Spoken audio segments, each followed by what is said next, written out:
Good day, ladies and gentlemen, and welcome to Story Time. Well, it was like this. We had winter time in Florida. It's a cool time of year. And this was back, let me see, maybe I think I might have been around 12 years old. And so, let's see, that would put the year about maybe 1974, something like that. Anyway, so we're having this big winter religious convention my parents were wanting to go to, in Jacksonville, Florida, which was about probably 150 miles away from where our house was in Central Florida. And it was a 4-day religious convention. It was going to be, I think it was Thursday, Friday, Saturday, and Sunday.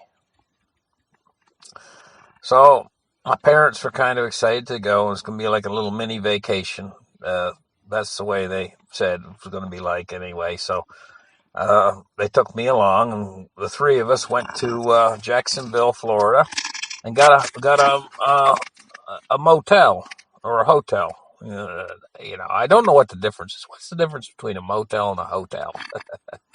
Anyway, I think back then they used to call them a motel, but they're actually a hotel.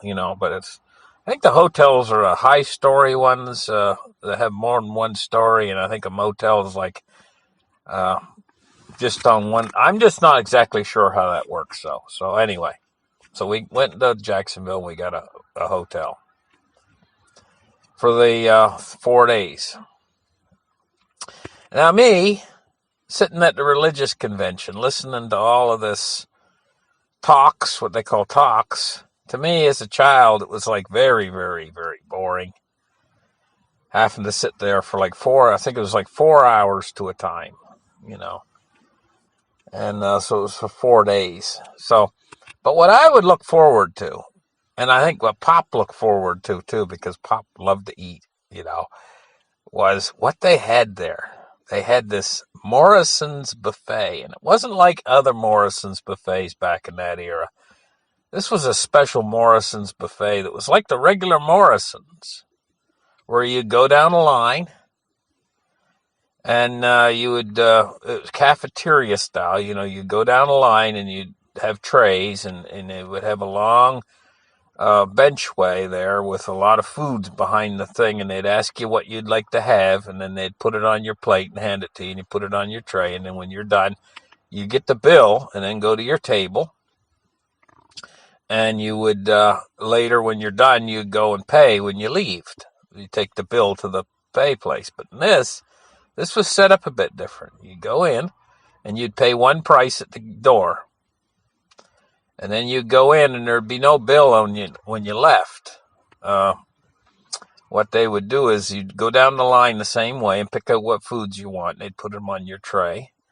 And then you go to your table and eat it, and then you could go back and get more, and it was an all-you-can-eat buffet style Morrison's. But the food was exactly the same as a regular Morrison's cafeteria. And so I'm going to tell you, this Morrison's was special. Everything that they cooked was just absolutely yummy. You could get as much as you want,